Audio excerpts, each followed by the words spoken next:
The iron-hard grip of Katrina Zimmerman's stepmother yanked her toward the crowded general store in Fort Smith, Arkansas, where every eye would see what she had always been told to hide. It was the summer of 1872, and the dusty streets of this frontier town teemed with gamblers, traders, mountain men, and settlers, all seeking fortune or escape at the edge of civilization.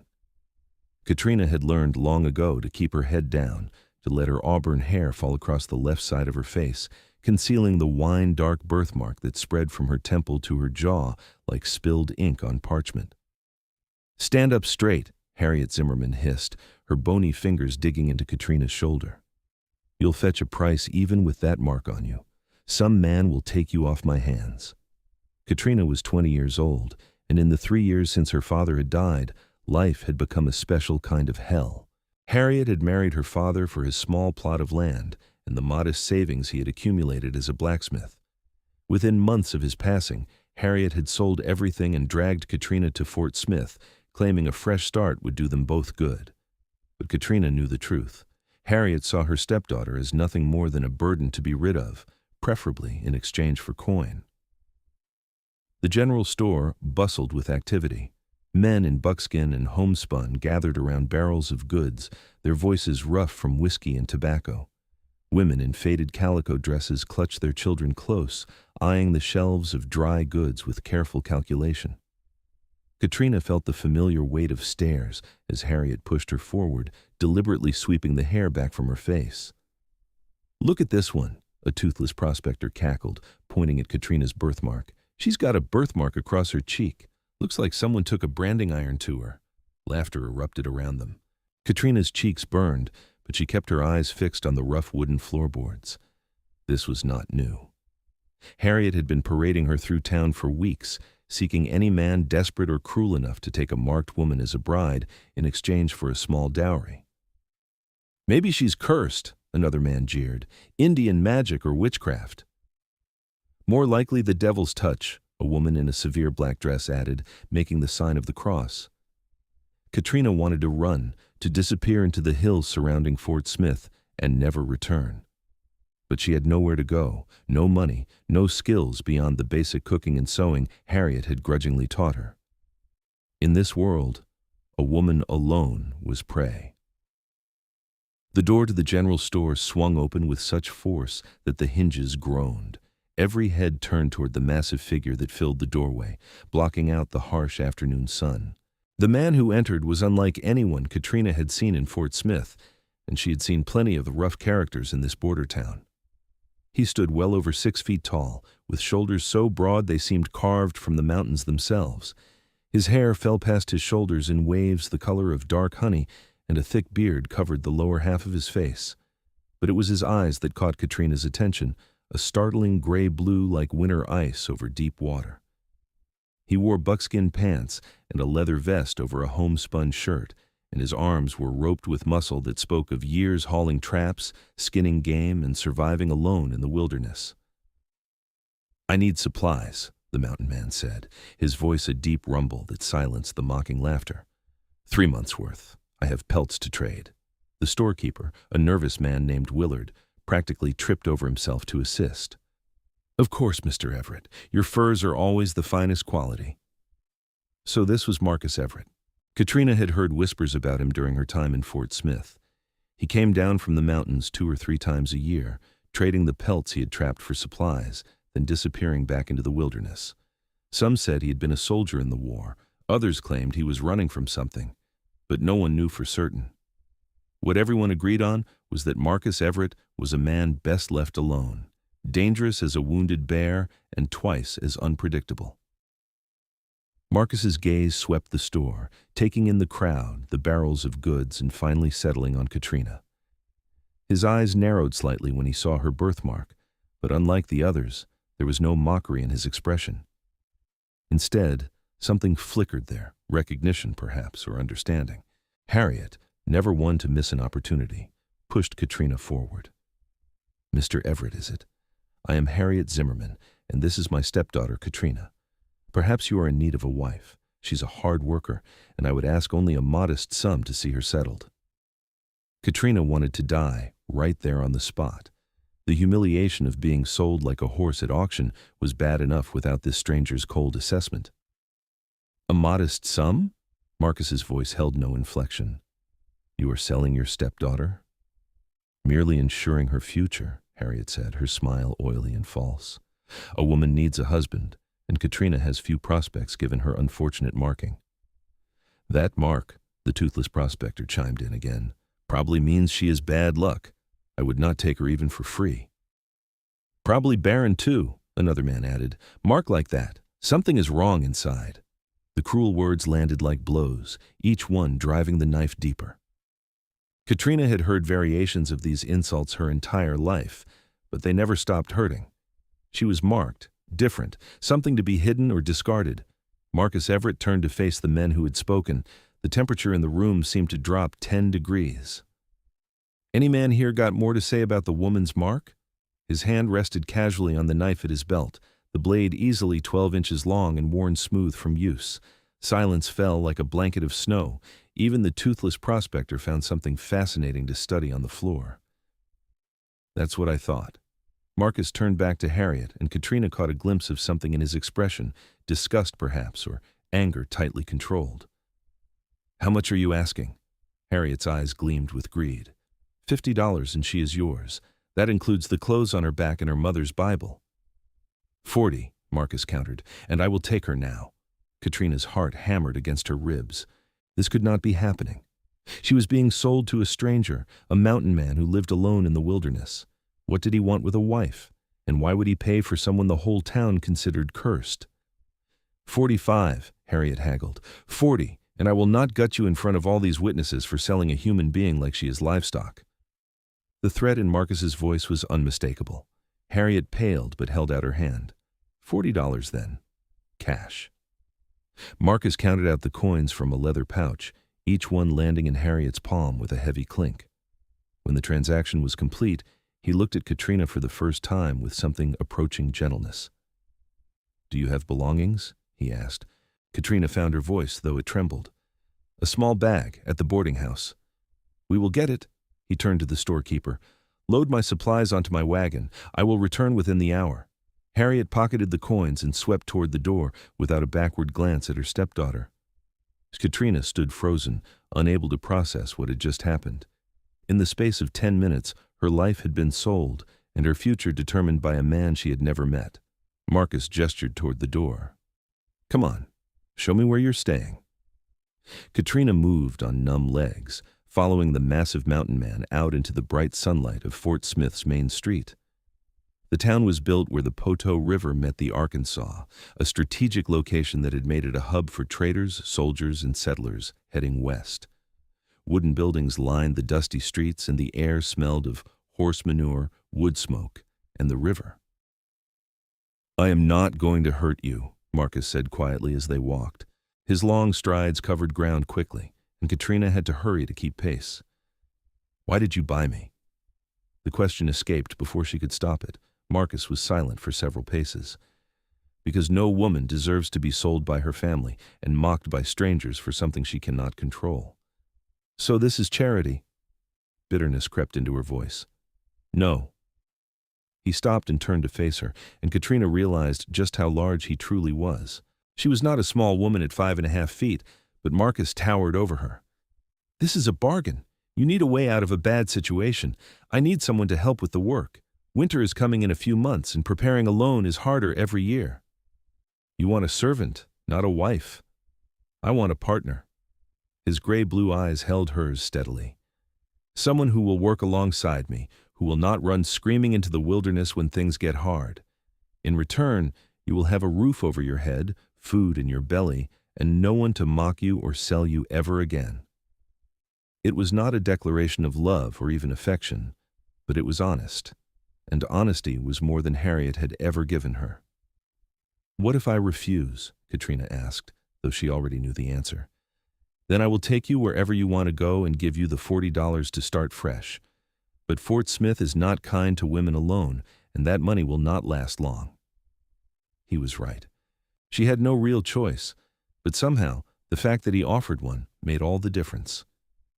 I will come with you, Katrina said, but I will not be treated like property.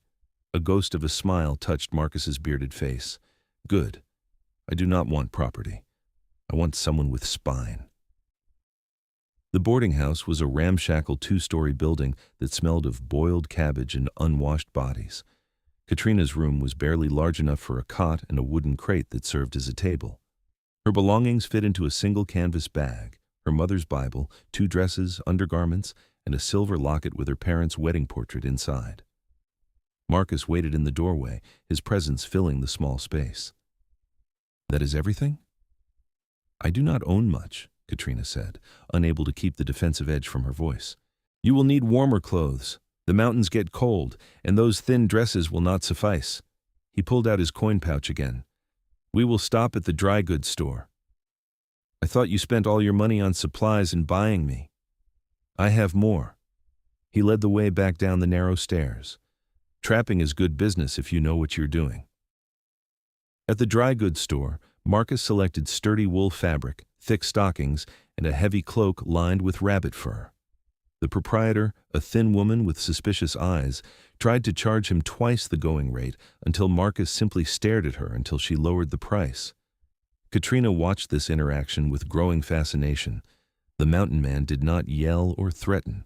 He simply existed with such solid presence that people bent around him like water around a boulder. Can you sew? Marcus asked as they left the store. Yes. Harriet made sure I learned. Good. You can make up the dresses on the journey. It will take us 3 days to reach my cabin. 3 days. 3 days to decide if she had made a terrible mistake or the best decision of her life. Katrina climbed onto the wagon seat beside Marcus, acutely aware of the heat radiating from his body and the curious stares of townspeople watching the marked woman leave with the mountain man. The wagon was well built and sturdy, loaded with barrels of flour, salt, sugar, coffee, and other staples.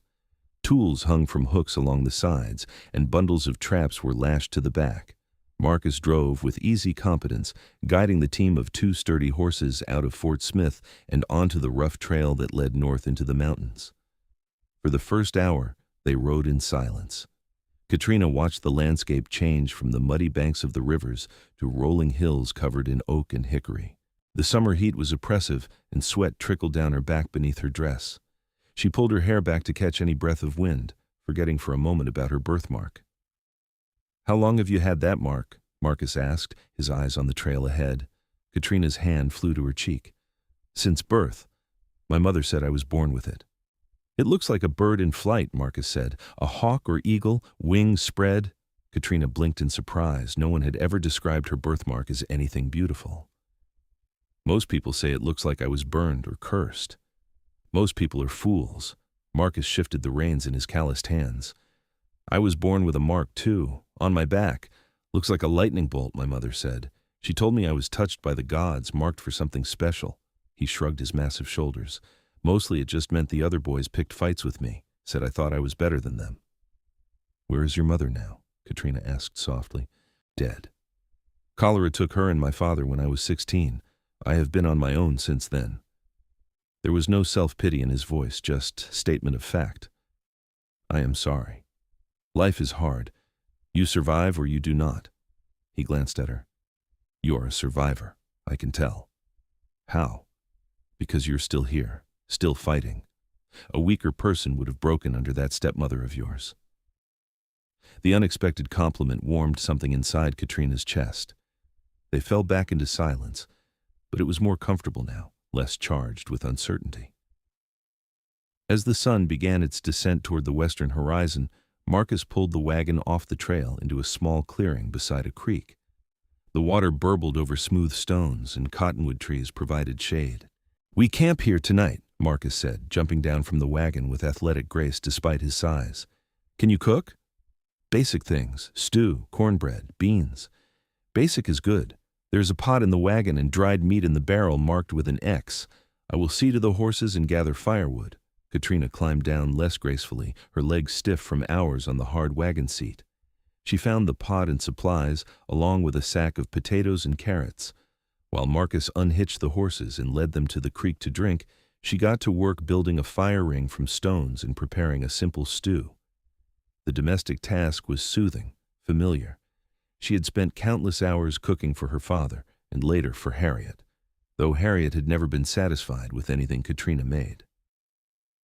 As she worked, she watched Marcus move through the camp with efficient purpose. He brushed down the horses, checked their hooves, hobbled them so they could graze without wandering. Then he gathered firewood, not just kindling, but solid logs that would burn through the night. His muscles flexed and bunched with each movement, and Katrina found herself staring more than once. He was undeniably handsome in a rough, untamed way, the kind of man you read about in dime novels, strong and capable and utterly masculine. But there was also a gentleness in how he handled the horses, how he had spoken to her earlier. A man who could be both hard and soft, depending on what the situation required. "Fire's ready," Katrina called out, striking the flint Marcus had left beside the fire ring. The sparks caught on the dry kindling, and soon flames licked upward. Marcus brought over a large log and positioned it as a seat near the fire. "Stew smells good. It is nothing fancy. Fancy does not fill your belly." He settled onto the log, and Katrina sat at the other end, maintaining a respectful distance.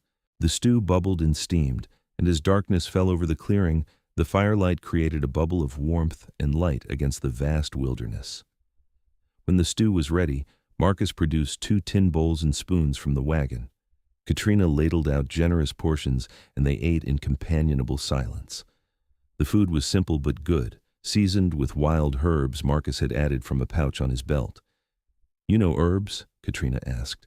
"Have to. Alone in the mountains, you learn to use what nature provides. Herbs for cooking, for medicine, for tanning hides." He scooped up another spoonful of stew. "I will teach you. You will need to know. Why are you being so kind to me?" The question burst out of Katrina before she could stop it.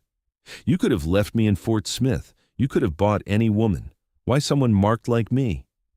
Marcus set down his bowl and looked at her across the firelight. His eyes reflected the flames, making them seem to glow. "I told you already. That mark does not make you less. It makes you different, and different is not bad. Everyone else thinks it is. Everyone else has never seen what I have seen." He leaned forward, resting his forearms on his knees. "In the mountains, nature marks everything. Trees twisted by wind, rocks split by lightning, animals with unusual coloring. Those marked things are not cursed. They are just part of the pattern, part of how the world is. Your mark is the same, part of who you are, not a flaw." Tears pricked at Katrina's eyes. She had never heard anyone speak about her birthmark with anything but disgust or pity. To hear Marcus describe it as simply part of her, as natural as the mountains themselves, was almost too much to bear. "Thank you," she whispered. "For what?" "For seeing me as more than a mark," Marcus nodded slowly. "I see a woman who was sold by her family and mocked by strangers, but who did not break. I see someone strong enough to start over with a stranger in the wilderness. That is who I see." The fire crackled and popped between them. Katrina felt something shift in her chest, a crack in the armor she had built around her heart. This man, this mountain man who lived alone and spoke so rarely, saw her more clearly than anyone ever had. "What do you expect from me?" Katrina asked. "As your wife, I mean." Marcus considered the question carefully. "I expect you to work hard, to learn what I teach you, and to be honest with me. I do not expect anything else unless you choose to give it." "You do not want a real wife? A real marriage?" "I want whatever happens naturally between two people who respect each other." His gaze was steady. "I will not force you to anything, Katrina. If all we ever are is partners sharing a cabin and work, that is enough. If something more grows, that is a gift."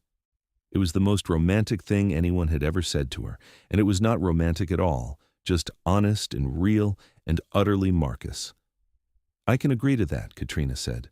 "Good." Marcus stood and stretched, his joints popping. "You take the bedroll in the wagon. I will keep watch out here. You do not have to sleep outside." "Yes, I do, until you trust me, until you feel safe. I do." He pulled a thick bearskin from the wagon and spread it near the fire. "Sleep well, Katrina." She climbed into the wagon bed, where Marcus had arranged a surprisingly comfortable bedroll among the supplies. As she lay there, listening to the creek and the night sounds of the wilderness, Katrina realized that for the first time in years she felt safe. not because she was locked behind doors or hidden away, but because a man with the strength to break her in half had chosen instead to protect her. The second day of travel took them higher into the mountains. The trail became rougher, winding through dense forest of pine and spruce. The air grew cooler and clearer, and Katrina found herself breathing deeply, tasting the wildness. Marcus pointed out landmarks as they traveled. A lightning-struck oak that marked the boundary of his hunting territory. A cave where he had once sheltered during a spring snowstorm. A meadow where elk gathered in the autumn. He spoke more than he had the previous day, and Katrina realized he was sharing his world with her, piece by piece. "How long have you lived in the mountains?" she asked. 8 years. After my parents died, I tried to make a go of it in civilization, worked on farms, in lumber camps, even tried my hand at smithing. He shook his head. Could not stand being around so many people, all their noise and judgment and rules. Headed into the mountains and never looked back. "Do you ever get lonely?" "Sometimes." He glanced at her. "Less so now." The simple admission made Katrina's heart skip. She looked down at her hands, suddenly shy. "I'm not very good company. I do not know how to talk to people much. Harriet did not like me speaking." "Then we will both learn together." Marcus pulled the wagon to a halt beside a clear spring that bubbled up from the rocks. "Water break. Fill the canteens while I check the wheels." As Katrina knelt beside the spring, the cold water flowing over her hands, she heard a rustling in the brush. She froze, every muscle tense. A massive black bear emerged from the trees not 20 feet away, its nose twitching as it scented the air. Katrina could not breathe, could not move. The bear was enormous, easily 500 pounds of muscle and claw and tooth. It took a step toward her, and she knew she should run, but her legs would not obey. "Do not move." Marcus's voice came from behind her, calm and steady. "Just stay very still." The bear rose up on its hind legs, towering even taller than Marcus. Katrina bit back a scream. Then Marcus stepped between her and the bear, his arms spread wide, making himself even larger. "Get on," he said in a voice like thunder. "This is my territory. Go on now." The bear dropped back to all fours, huffing and snorting. Marcus took a step forward, and the bear took a step back. They faced off for what felt like hours, but was probably only seconds. Then the bear turned and lumbered back into the forest, disappearing as quickly as it had appeared. Katrina's legs gave out, and she sat down hard on the ground. Marcus turned and crouched beside her. "Are you hurt?" "No, just scared." Her hands were shaking. "That is normal. Bears are nothing to take lightly." He helped her to her feet with surprising gentleness. "But you did exactly right. You stayed calm and still. Many people would have run, and that would have ended badly. You faced down a bear with just your voice and your presence." Marcus shrugged. "I have lived here long enough to speak their language. Bears do not want trouble any more than we do. You just have to show them you are not prey." Katrina looked up at this man who had bought her freedom, who slept outside so she would feel safe, who faced down bears to protect her. Something warm and unfamiliar bloomed in her chest, something that felt dangerously like the beginning of love. That night they camped in a sheltered hollow surrounded by towering pines. The temperature dropped with the sun, and Katrina was grateful for the warm cloak Marcus had bought her. After dinner, she pulled out the wool fabric and began cutting pieces for a new dress, working by firelight. Marcus sat across from her, cleaning and oiling his traps. The work was rhythmic and practiced, his large hands moving with surprising dexterity. "Tell me about your mother," Katrina said. "What was she like?" Marcus smiled, a rare expression that transformed his face. "Strong. She had to be. Married to a man as stubborn as my father. She could outwork any man I knew, tending the garden, cooking, caring for animals. But she was also gentle. She used to sing to me when I was small, old songs from the country she came from." "Where was she from?" "Norway. Came over when she was just a girl. Met my father in New York and followed him west." Marcus set down a trap and picked up another. She loved the wilderness, said it reminded her of home, the mountains and forests and clean air. "She sounds wonderful." "She was." He was quiet for a moment. "She would have liked you." "How do you know?" "Because she always said the most beautiful people were the ones marked by life, tested by hardship. She said smooth, pretty things broke easily, but the scarred and marked ones endured." Katrina's throat tightened with emotion. I wish I could have met her. So do I. Marcus looked at her across the fire. What about your mother? You carry her Bible. She died when I was 10. Fever. Katrina touched the locket at her throat.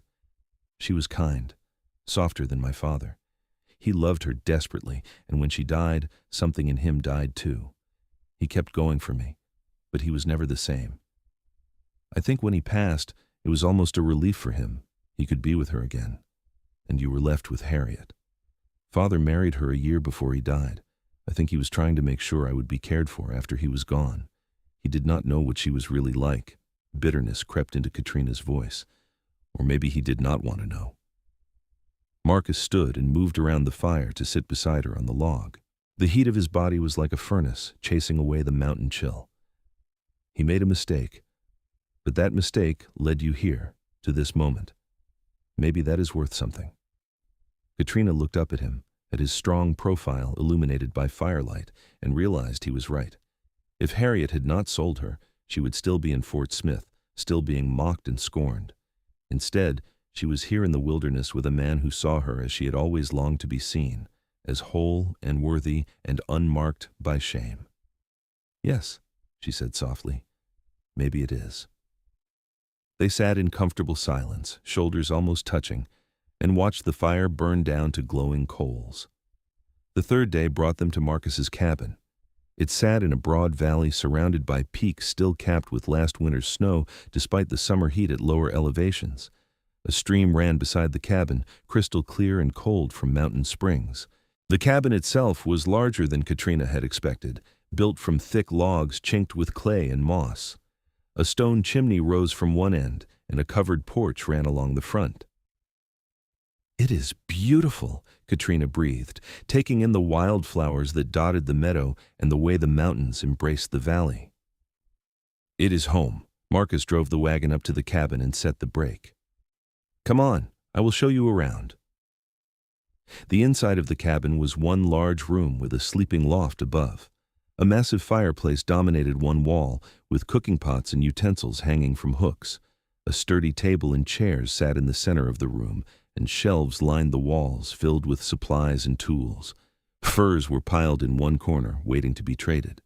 The floor was rough-hewn planks, worn smooth by years of use, and windows on two walls let in generous light.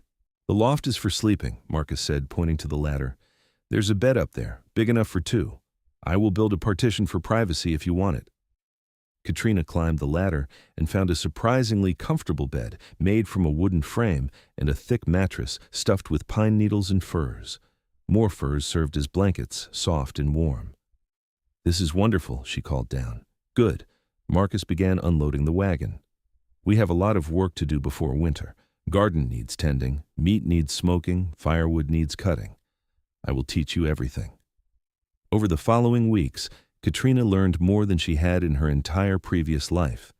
Marcus was a patient teacher, showing her how to identify edible plants, how to set snares for rabbits, how to cure pelts and smoke meat. She learned to shoot his rifle, though the recoil bruised her shoulder purple the first few times. She learned to read the weather in the clouds and the behavior of animals, to find her way in the forest using landmarks and the position of the sun.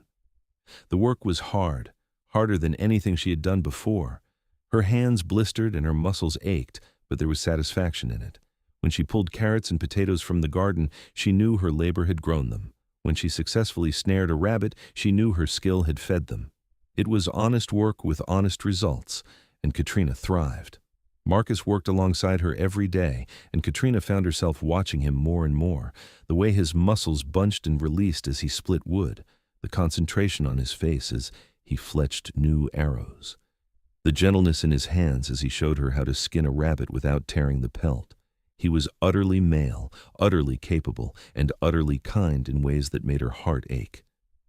At night, they sat by the fire and talked.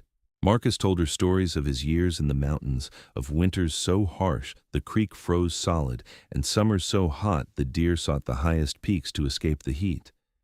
He told her about the wolves that howled in the distance and the eagle that nested in a dead pine on the ridge. He told her about the time he had broken his leg miles from the cabin and crawled home over 3 days, surviving on snow and determination. Katrina told him about her childhood, about her mother's flower garden and her father's smithy. She told him about the first time she realized people saw her birthmark as something shameful, when a boy at school had thrown rocks at her and called her devil-marked. She told him about the loneliness of being different and the walls she had built around her heart to survive. "You do not have to hide here," Marcus said one night. "There is no one to judge you but the mountains, and they do not care about marks." "I am beginning to realize that." Katrina touched her cheek. "I have not thought about hiding it in weeks." "Good. Because when the sun hits it right, it catches the light like garnets. It is beautiful." Katrina's breath caught. "You think it is beautiful. I think you are beautiful. The mark is just part of you, and every part of you is beautiful." The declaration hung in the air between them. Marcus looked almost embarrassed, as if he had revealed more than he intended, but he did not take the words back. "Thank you," Katrina whispered. "No one has ever called me beautiful before." "Then no one has really looked at you." That night, when they climbed to the loft to sleep, Katrina did not turn away from Marcus as she usually did. Instead, she lay facing him in the moonlight that streamed through the small window. "Can I ask you something?" she said quietly. "Anything." "Why have you not tried to kiss me? We have been here weeks. We sleep in the same bed. But you have never even tried." Marcus propped himself up on one elbow, looking down at her. "Because I am waiting for you to trust me completely. I do not want you to let me kiss you because you think you owe me or because you feel obligated. I want you to want it. And if I want it now?" His eyes searched hers in the dim light. "Do you? Truly?" "Yes." Katrina reached up and touched his bearded face. "I think I have wanted it for a while now. I was just scared. Of me?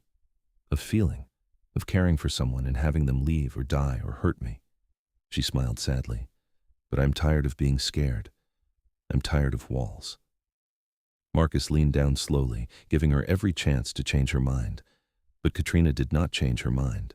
When his lips met hers, it was gentle and sweet, and nothing like she had imagined a mountain man's kiss would be. His beard was soft against her skin, and his hand cradled her face with infinite care, as if she were something precious. The kiss deepened, and Katrina felt the walls she had built around her heart crumble like dry clay. This was what she'd been missing, what she had been longing for all her life. Not just desire, though there was that too, but connection. The sense that another person saw her fully and chose her anyway. When they finally pulled apart, both breathless, Marcus rested his forehead against hers. "I've been waiting to do that since the day I first saw you in that general store," he admitted. "Then why did you wait so long?" "Because you were worth waiting for." He kissed her again, and this time there was more heat, more urgency. His hands tangled in her hair, and Katrina pressed herself against him, feeling the hard planes of his body against her softness. They made love that night for the first time, slowly and carefully. Marcus was infinitely patient, letting Katrina set the pace, making sure she was comfortable and willing at every step. And when it was over, he held her close, whispering words of love and wonder into her hair while she cried happy tears against his chest. The summer faded into autumn, and the valley transformed into a riot of gold and red. Marcus taught Katrina how to process the deer he hunted, how to render fat for candles and soap, how to preserve every scrap for the winter to come. They worked from dawn to dusk, racing against the approaching cold. But there was also time for tenderness. Marcus picked wildflowers and left them by her plate at breakfast. He carved her a comb from antler bone, the handle decorated with intricate designs. He woke her before dawn one morning to watch a family of foxes playing in the meadow, their red fur bright against the frost. Katrina discovered she had a talent for cooking wild game, creating savory stews and roasts that made Marcus groan with pleasure. She learned to bake bread in the stone oven Marcus built into the fireplace, and the smell of fresh bread became a constant in the cabin. She tanned her first deer hide without Marcus's help, and felt a surge of pride when he praised her work. One evening in late September, as they sat on the porch watching the stars emerge, Marcus took her hand. "I need to tell you something." Katrina's heart clenched. "What is wrong?" "Nothing is wrong. The opposite." He turned to face her, his expression serious. When I bought you from Harriet, I thought I was just helping someone in need, maybe easing my loneliness a bit. I did not expect to fall in love." "You love me?" Katrina's voice trembled. "Completely, utterly, more than I knew it was possible to love another person." His thumb rubbed across her knuckles. "You have turned this cabin into a home. You have filled the silence with laughter and conversation. You have given me a reason to come down from the mountains instead of just existing up here alone." Tears streamed down Katrina's face, hot against her cold cheeks. "I love you too. I think I started falling that first day when you faced down those men in the store, and I fell harder every day since. You see me, Marcus. Really see me. And you make me feel like I am enough just as I am. You are more than enough. You are everything." He kissed her then, under the vast canopy of stars, and Katrina felt like she was exactly where she was meant to be. The first snow came in mid-October, a light dusting that melted by noon, but it was a warning, and Marcus redoubled their preparations. By the time the serious snows began in November, they were ready. The cabin was stocked with enough food to last until spring. Firewood was stacked higher than Katrina's head along the entire length of the porch, and every crack and gap in the walls was sealed against the wind. Winter in the mountains was harsh beyond anything Katrina had imagined. The snow fell for days at a time, piling up until the cabin windows were half buried. The temperature dropped so low that water left in a cup overnight froze solid. The wind howled like living things, and sometimes Katrina could not see the barn where Marcus kept supplies, even though it was only 30 feet away. But the cabin was warm and snug. Marcus kept the fire burning constantly, and the thick log walls and heavy furs kept out the worst of the cold. They spent long evenings reading by firelight, Marcus working his way through a much-loved copy of Robinson Crusoe, while Katrina read her mother's Bible and a collection of poems Marcus had traded for years ago. They talked about everything and nothing. Marcus told her about his dreams of one day raising horses, of building up a herd that could be sold to the army or settlers. Katrina told him about wanting a garden full of flowers like her mother had, roses and lilacs and honeysuckle. They planned and dreamed and built a future together in words and whispers. In January, Katrina realized she was pregnant. She had missed her courses twice, and her breasts were tender and swollen. She told Marcus one morning over breakfast, nervous about his reaction. He stared at her for a long moment, his face unreadable. Then he stood, came around the table, and lifted her into his arms, spinning her in a circle while she laughed and protested. "We are going to have a baby," he said, wonder in his voice. "A child, our child." "Are you happy?" Katrina asked, cupping his face in her hands. "Happy does not begin to cover it. I'm overjoyed, terrified but overjoyed." He set her down carefully as if she were made of glass. "Are you happy?" "Yes, so happy." She kissed him, tasting coffee and joy on his lips. "I want this child. I want a family with you. You will have it. I swear to you, Katrina, I will be the best father I know how to be, and our child will never feel marked or different or less than. They will know only love." That winter seemed to last forever, and yet pass in a heartbeat. Katrina's belly grew round, and Marcus treated her like precious china, insisting she rest while he handled the heavier chores. He carved a cradle from pine, sanding it smooth and rubbing it with beeswax until it gleamed. Katrina sewed tiny gowns from soft flannel and knitted booties and blankets until her fingers cramped. Spring arrived late, the snow finally melting in April to reveal the valley sodden and green. The stream swelled with runoff, and wildflowers pushed up through the soggy earth in a riot of color. Marcus declared it a good omen. In early May, Katrina went into labor. It was a sunny afternoon, and she was hanging laundry when the first pain hit, doubling her over. Marcus, who was repairing a fence nearby, saw her go down and ran. "Is it time?" he asked, his face pale beneath his tan. "I think so." Another contraction gripped her, and Katrina gasped. Marcus swept her into his arms and carried her to the cabin. He had prepared for this, boiling water and laying out clean cloths and the knife he had sterilized in the fire. But his hands shook as he helped Katrina to the bed. "You have to do this," Katrina said between contractions. "There is no midwife, no doctor. It has to be you. I have delivered foals and calves, but never a human baby." Fear flickered in his eyes. "What if something goes wrong?" "Then we handle it together. She gripped his hand hard as another contraction peaked. I trust you, Marcus. I trust you with my life and our child's life. The labor was long and hard. Katrina screamed and cried and cursed while Marcus wiped her face with cool cloths and murmured encouragement. He had never felt so helpless, watching the woman he loved suffer and knowing he could do nothing to ease it. But finally, as the sun was setting in a blaze of orange and gold, their son entered the world. He came out squalling and red-faced, his lungs strong and his grip even stronger when he wrapped a tiny fist around Marcus's finger. "A boy!" Marcus said, tears streaming down his face. "We have a son, Katrina." Katrina, exhausted but radiant, held out her arms. Marcus placed the baby on her chest, and they both marveled at the miracle they had created. He was perfect, from his shock of dark hair to his tiny toes. "What should we name him?" Katrina asked, stroking the baby's soft cheek. "Matthew," Marcus said. "It was my father's name, Matthew Everett." "Matthew," Katrina repeated. "Hello, little Matthew. Welcome to the world." The baby rooted at her breast, and Katrina helped him latch on to nurse. Marcus watched his wife and son with a heart so full he thought it might burst. This was what he had been searching for all those years alone in the mountains. Not solitude, but this: family, love, a reason to come home at the end of every day.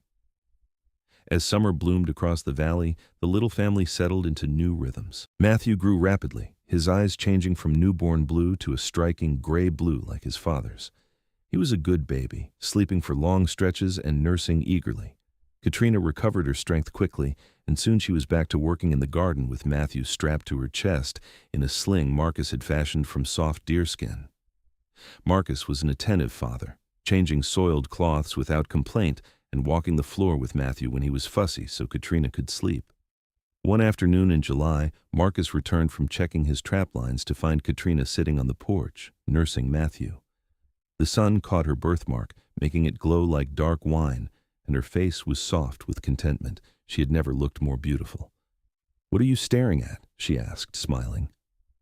"My family." He sat beside her and put his arm around her shoulders. "Sometimes I still cannot believe this is real, that you are here, that Matthew is here, that I get to keep you both. You're stuck with us now," Katrina teased. "No getting rid of us." "I would never want to." He kissed her temple, then leaned down to kiss Matthew's downy head. "I love you both more than my own life. And we love you." Katrina leaned into his strength. "I never thought I could be this happy. I never thought anyone would want me, marked as I am." "That mark," Marcus said, tracing it gently with his finger, "led me to you. The day I saw you in that store, saw those people mocking you, I wanted to tear them apart. But I also saw you, really saw you, and I knew. I knew you were meant to be mine." "She has got a birthmark across her cheek," Katrina quoted the mockery. They mocked. "And I said you were marked as mine now," Marcus finished, "and I meant it. That mark is not a curse or a flaw. It's a sign. It told me exactly who you were, who you would be to me, my partner, my wife, the mother of my children, my everything." Katrina's eyes filled with tears. "You have given me everything I never knew I needed: a home, love, acceptance, a family. And you have given me the same. Before you, I was just existing. Now I am living." They sat together on the porch as the sun set behind the mountains, painting the sky in shades of rose and gold. Matthew finished nursing and fell asleep in Katrina's arms, his rosebud mouth pursed in a contented dream. Inside the cabin, the fire crackled in the hearth, and the smell of baking bread drifted out through the open door. 2 years passed, and then 3. Matthew grew into a sturdy toddler with his father's strength and his mother's determination. He took his first steps chasing after a butterfly in the meadow and said his first word sitting on Marcus's shoulders during a walk to check the trap lines. "Papa," he said clear as a bell, and Marcus had to stop walking to collect himself. When Matthew was 3, Katrina gave birth to a daughter they named Catherine, after Katrina herself. The labor was easier this time, and Catherine was a quiet, watchful baby who seemed to take in the world with solemn gray eyes. "She looks like you," Marcus told Katrina the day Catherine was born, studying the tiny face. "She has your eyes," Katrina countered, "but your spirit. I can already tell she's going to be fierce." Catherine proved him right as she grew. She was quieter than her brother, but no less determined. Where Matthew charged headlong into adventures, Catherine observed and planned. Marcus joked that Matthew would conquer the world through sheer force of will, while Catherine would outsmart it. The cabin expanded with the family. Marcus built an addition with 2 small bedrooms, one for each child, and a larger living space.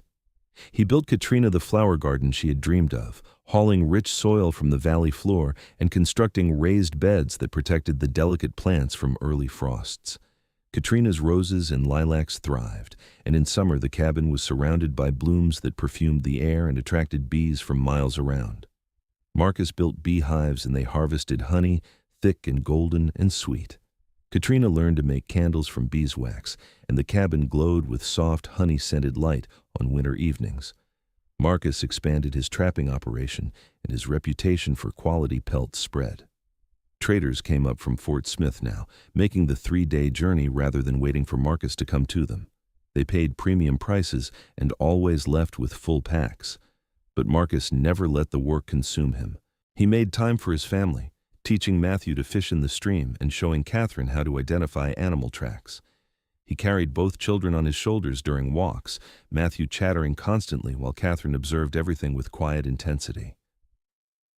In the evenings, after the children were asleep, Marcus and Katrina would sit by the fire and talk, just as they had in those early days. Sometimes they made love with the urgency of newlyweds. Other times they simply held each other, content in the warmth and safety they had built together. "Do you ever miss Fort Smith?" Marcus asked one night. "Miss being around other people?" Katrina considered the question seriously. "Sometimes I miss the convenience of a general store nearby, or the option of seeing different faces, but I do not miss the judgment or the cruelty. Here, I'm just Katrina, just your wife and the mother of our children. No one stares or whispers or mocks. We could move closer to town if you wanted, make it easier." "No," she shook her head firmly. "This is home. This valley, this cabin, this life we have built. I would not trade it for anything. Even on the hard days, when the snow is so deep we cannot leave the cabin for weeks, when sickness comes or supplies run low. Even then, because we face it together." She took his hand. "I was so alone before you, Marcus. So isolated, even when surrounded by people. Now I'm never alone. I have you, and Matthew, and Catherine. I have a family and a home and a purpose. What more could I possibly want?" Marcus kissed her, slow and deep. "I am the luckiest man alive." "No, we are both lucky. We found each other against all odds, and we built something beautiful." When Matthew was 5 and Catherine was 2, Katrina found herself pregnant again. This pregnancy was harder than the previous 2, and she was often sick and exhausted. Marcus worried constantly, but Katrina assured him all was well. "My mother was sick with me too," she reminded him, "and I turned out fine." "You turned out perfect," Marcus corrected. In the spring, Katrina went into labor 2 weeks earlier than expected. The baby, another boy they named Michael, was small but healthy, with a shock of auburn hair like his mother and a birthmark on his left shoulder blade in the shape of a crescent moon. "He is marked too," Marcus said softly, tracing the birthmark with his finger. "Is that bad?" Katrina asked, suddenly worried. "No, it is perfect. He is marked like his mother, marked like me. It makes him ours completely." Marcus kissed the baby's head. "No one will ever make him feel ashamed of it. I will make sure of that." Michael grew quickly despite his small start, and soon he was keeping pace with his older siblings. The cabin rang with laughter and the sounds of children playing. Matthew appointed himself chief protector of his younger siblings, while Catherine mothered Michael with fierce devotion. Marcus built a larger table to accommodate the growing family, and Katrina sewed new clothes constantly, unable to keep up with how fast the children grew. The days were full of work and noise and joy, exhausting and exhilarating in equal measure. On a cool autumn evening when Matthew was 8, Catherine was 5, and Michael was 3, the family gathered around the fire as they did every night. Marcus was carving a new axe handle while Katrina mended clothes. The children were playing a game with smooth stones, building towers and knocking them down with shrieks of laughter. "Tell us the story," Matthew demanded. "The story of how you met Mama." It had become a favorite tale, one Marcus and Katrina had told many times but never grew tired of sharing. "Well," Marcus began, setting aside his carving. "It was a hot summer day in Fort Smith, Arkansas. I'd come down from the mountains to trade furs and get supplies, and in the general store I saw the most beautiful woman I had ever seen." "That is Mama," Catherine informed Michael, who was too young to follow the story but listened anyway. "That's right. And some mean people were saying cruel things about her beautiful birthmark. They said it made her ugly and cursed." "That's stupid," Matthew declared with the certainty of a child. "Mama is pretty, and marks are not bad. I have one, and so does Michael." "Exactly what I thought," Marcus said. "So I told those mean people to be quiet, and I asked Mama's stepmother if I could marry her. And the stepmother said yes because she was mean and wanted to get rid of Mama," Catherine added, knowing the story by heart. "She did. But I did not care why she said yes. I just knew I needed to bring your Mama home with me." Marcus looked at Katrina, his eyes soft. "Best decision I ever made." "Then what happened?" Michael asked, even though he had heard the story before. "Then we traveled for 3 days to reach this valley. We worked together to prepare for winter, and we fell in love. And we got married properly, and we built this family." Katrina took up the story. "And we have been happy ever since." "Happily ever after," Catherine said with satisfaction. "Exactly," Marcus agreed. "Happily ever after." The years continued to pass in a blur of seasons. The children grew tall and strong, learning the ways of the mountains from their father and the gentler arts from their mother. Matthew became an expert trapper by the time he was 12. Catherine had a way with the horses Marcus had finally acquired, and Michael showed a talent for carving that surpassed even his father's skill. When Matthew was 15, Catherine was 12, and Michael was 10. Marcus and Katrina sat on the porch one evening and marveled at how quickly time had passed. "They are almost grown," Katrina said, watching Matthew show his younger siblings how to skin a rabbit. "Soon, they will not need us anymore." "They will always need us," Marcus said, "just in different ways. But yes, they are growing up. Matthew will probably want to strike out on his own in a few years, maybe trap his own territory or start a ranch." "Catherine wants to train horses, she told me," Katrina smiled. "And Michael wants to sell his carvings in Fort Smith, see if he can make a living as a craftsman. We raised them well, gave them skills and confidence and love. They will be fine. I know, but I will miss them when they go." Marcus put his arm around her, and she leaned into his strength the way she had for nearly 20 years. "We will still have each other, and they will not go far. This valley is in their blood, same as it is in ours." He was right.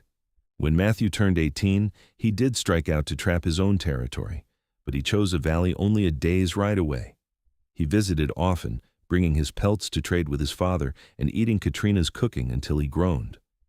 Catherine, at 16, started training horses for the army, earning a reputation for being able to gentle even the wildest mounts. She worked from the family ranch, but talked about eventually starting her own stable. Michael, at 14, began taking his carvings to Fort Smith and selling them for good prices. His work was intricate and beautiful, everything from simple spoons to elaborate figurines. Traders commissioned pieces, and Michael's reputation spread. Through it all, Marcus and Katrina remained the heart of the family. They had aged well, their faces lined by sun and weather, but their bodies still strong from constant work.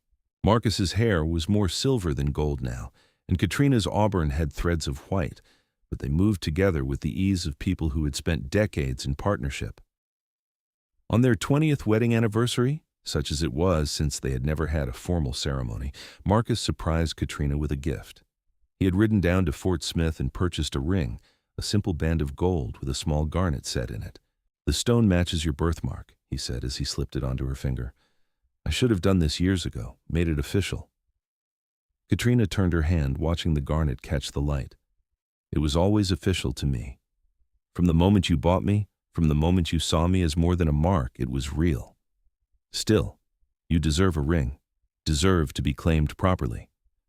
I was claimed the day you said I was marked as yours." She kissed him, tasting 20 years of love and partnership and struggle and joy. "And I have been yours every moment since." They made love that night with the same passion they had shared as newlyweds, their bodies still fitting together perfectly despite the years.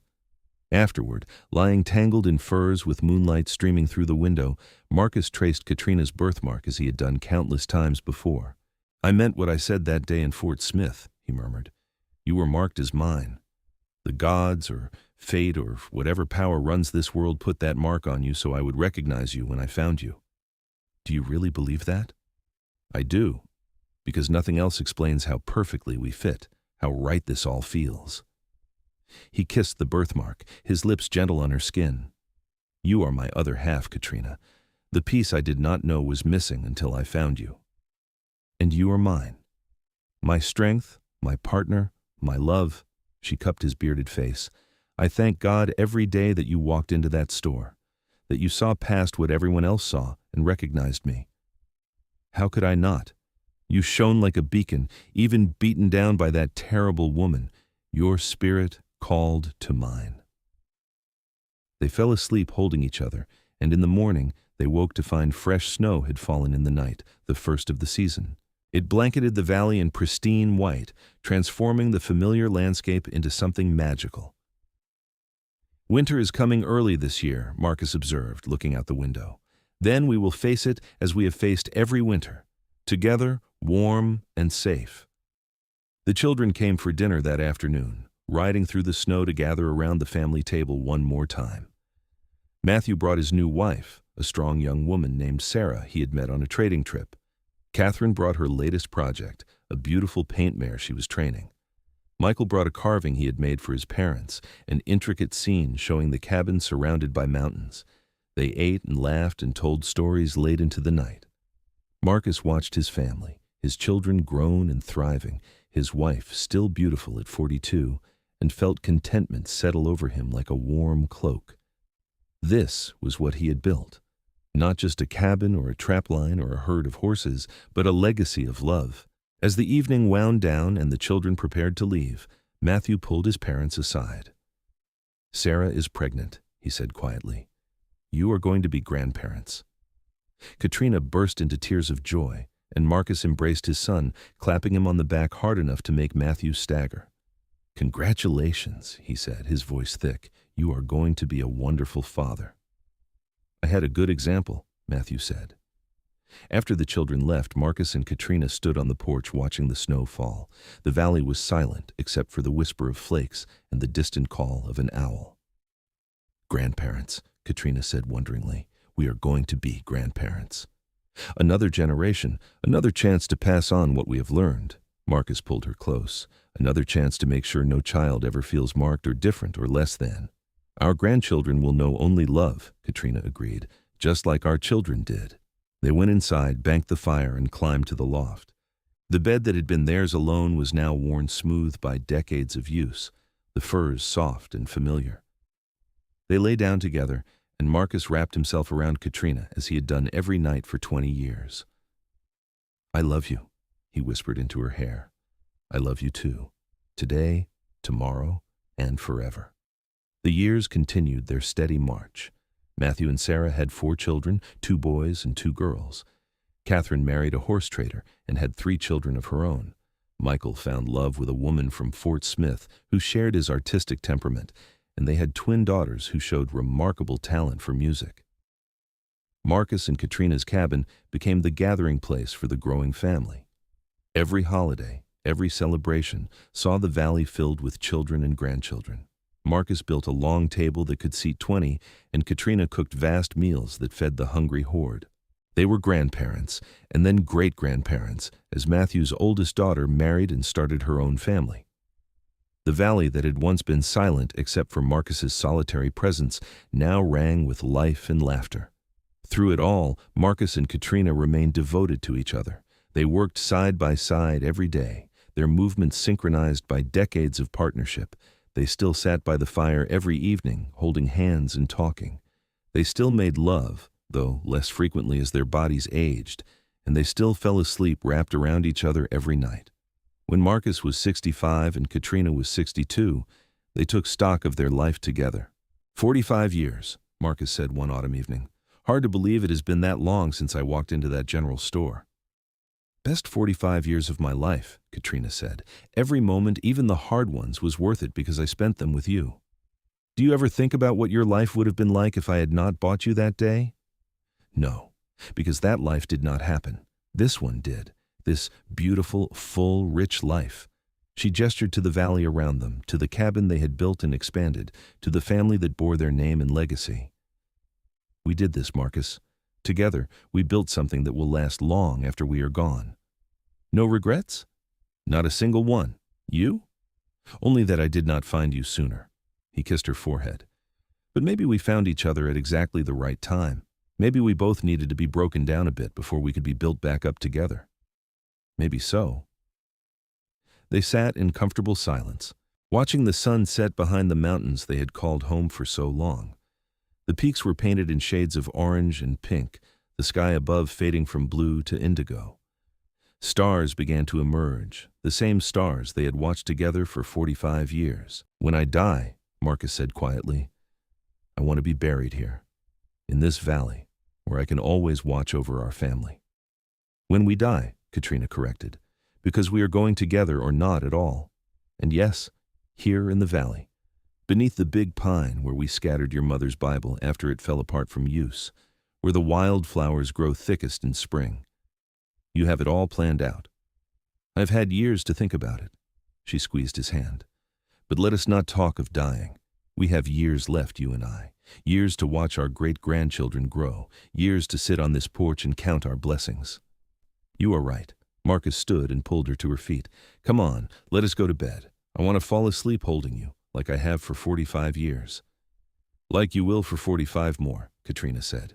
They climbed to the loft one more time, their movements slower now, but no less certain. They lay down together in the bed they had shared for so long, and Marcus wrapped his arms around Katrina, fitting her against his chest the way he had done thousands of times before. I love you, Katrina Everett, he whispered, my wife, my partner, my heart. And I love you, Marcus Everett, my protector, my husband, my everything. They fell asleep like that, together as they had been for 45 years. And in the morning, they woke to find fresh snow had fallen, transforming the valley into a winter wonderland. They stood on the porch, Marcus's arm around Katrina's shoulders, and watched the sun rise over the mountains. Another day, Marcus said. Another blessing, Katrina agreed. They went inside to make breakfast, to start the fire, and tend the animals and do all the small tasks that made up their life. The work was familiar, comforting, the rhythm of partnership so ingrained they barely had to speak to coordinate. Around midday, Matthew arrived with his oldest grandson, a boy of 6 named Marcus after his great-grandfather. The child was fascinated by the mountains and had begged to spend time with his namesake. Can he stay a few days? Matthew asked. He talks about you constantly, wants to learn to trap and track and survive in the wilderness. Of course, Marcus said, ruffling the boy's hair. I would be honored. Young Marcus spent 3 days with his great-grandparents, soaking up every word of wisdom and every story. He learned to identify animal tracks, to set snares, to read the weather. But more than that, he learned about love and partnership and building a life with someone. One evening, as they sat by the fire, young Marcus pointed to Katrina's birthmark. Great-grandma, what is that on your face? Katrina touched her cheek, the birthmark she had hidden for so many years and now wore with pride. It is a mark I was born with. Some people used to say it was ugly or cursed. It is not ugly, the boy said with the honesty of childhood. It is pretty. It looks like a bird flying. Marcus Sr. smiled at Katrina across the fire. That is exactly what I told her when I first saw it. A bird in flight, wings spread. Great-grandpa says you are marked as his, young Marcus continued. What does that mean? It means, Katrina said, pulling the boy onto her lap, that sometimes the things that make us different are actually the things that help us find where we belong. My mark helped your great-grandfather recognize me, recognize that I was meant to be his wife and the mother of his children. So it is a good mark? The best mark. It led me to the greatest love of my life. She kissed the top of his head. Remember that, little one. The things that make you different, the things others might mock or not understand, those are often your greatest strengths. They are what make you special. I will remember, the boy promised. When Matthew came to collect his grandson 3 days later, The boy was full of stories and bursting with new knowledge. He hugged his great-grandparents fiercely, making them promise he could come back soon. "He is a good boy," Marcus said after they had gone. "He will grow up strong and kind." "Like his great-grandfather," Katrina said. They settled back into their quiet routine, the days blending into weeks and months. Winter came and went, and spring brought new life to the valley. Summer blazed hot and brief, and autumn painted the world in gold. The cycle continued, unchanging and eternal. On a crisp October morning when Marcus was 70 and Katrina was 67, they woke to find the valley blanketed in early snow. The mountains were sharp and clear against a brilliant blue sky, and the air was so cold and clean it hurt to breathe. "It is a beautiful day," Katrina said, standing on the porch in her warm cloak. "The most beautiful," Marcus agreed, his arm around her waist. "Perfect." They spent the day working side by side as they always had. Marcus chopped firewood while Katrina tended the garden, harvesting the last of the root vegetables before the ground froze. They had lunch together, simple bread and cheese and apples from their small orchard. In the afternoon, they walked to the big pine where they planned to be buried someday. The wildflowers were gone now, replaced by frost and snow, but they could remember how beautiful the meadow was in spring. "When it is my time," Marcus said, "I will wait for you here, under this tree, watching the valley, until you come to join me." "You will not have to wait long," Katrina promised. "I will not linger without you. We have had a good life. The best life. Better than I ever dreamed possible." She turned to face him. This man who had been her savior, her husband, her partner for nearly half a century.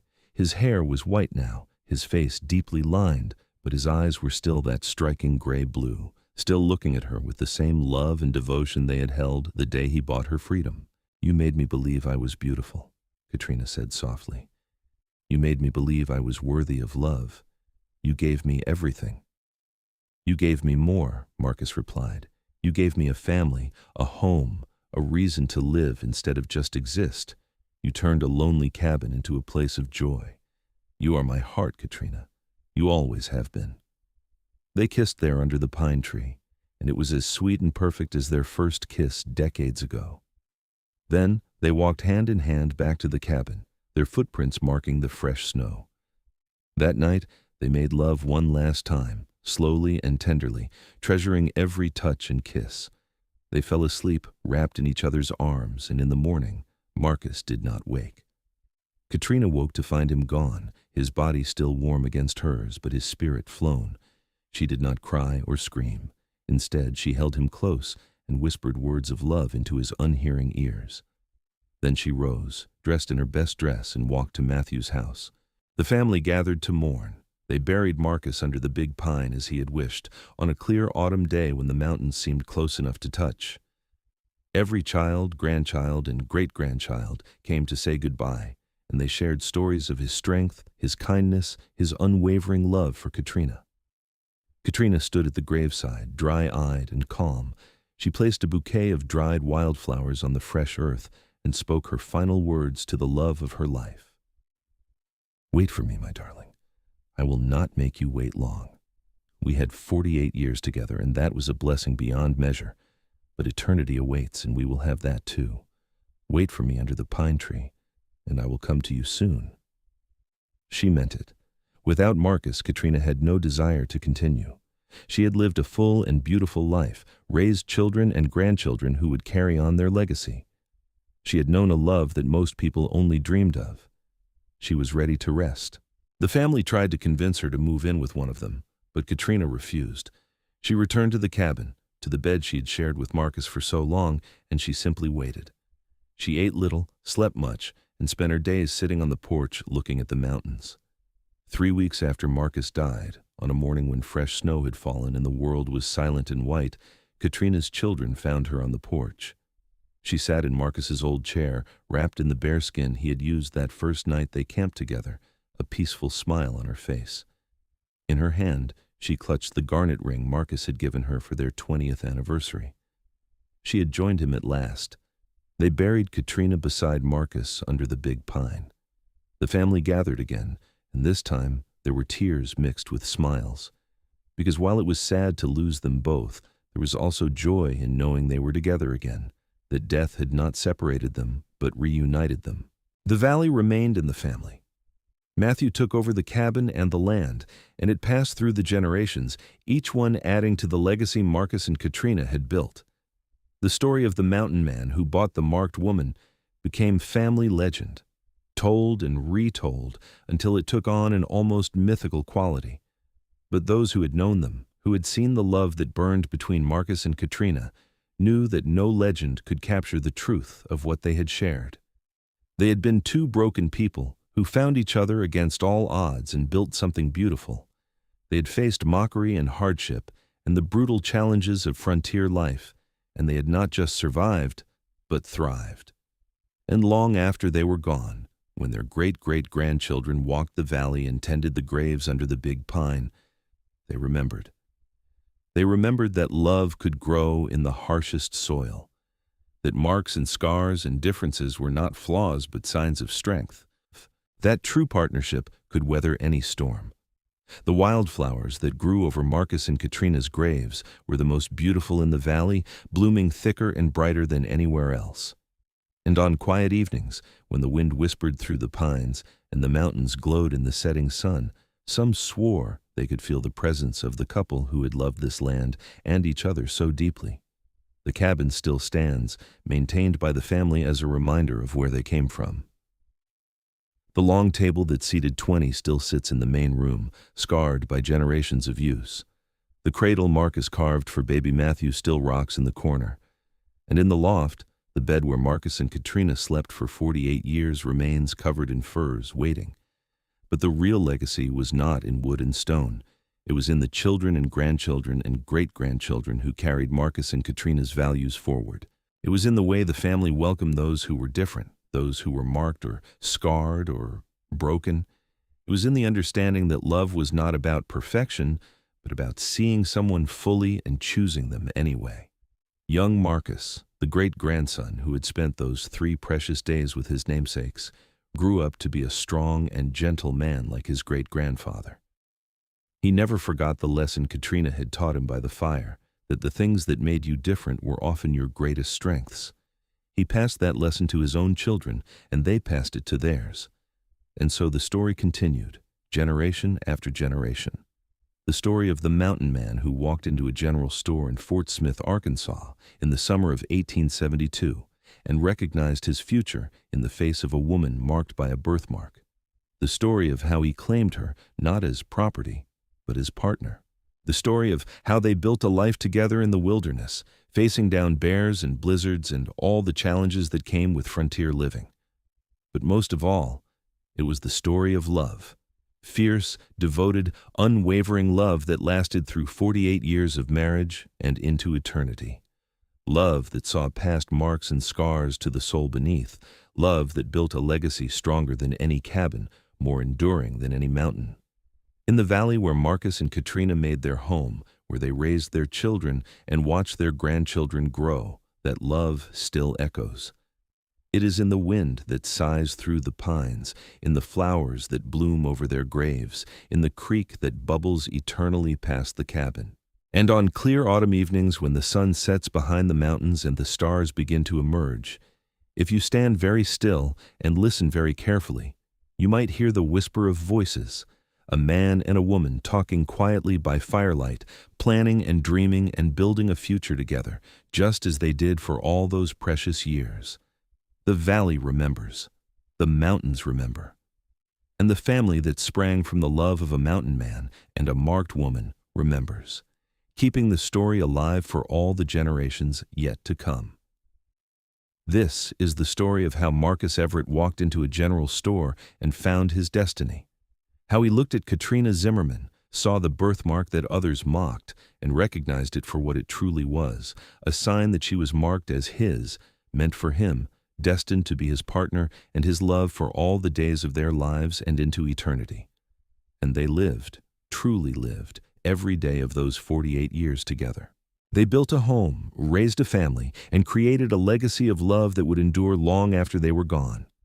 They faced the world together, protected each other, cherished each other, and loved each other with a devotion that transcended time itself. In the end, that is all anyone can hope for, to be seen fully, marked or unmarked, scarred or smooth, and to be loved anyway. To find that one person who recognizes you, who claims you not as property, but as partner, who stands by you through every storm and celebrates every joy. Marcus and Katrina found that in each other, and in doing so, they found everything.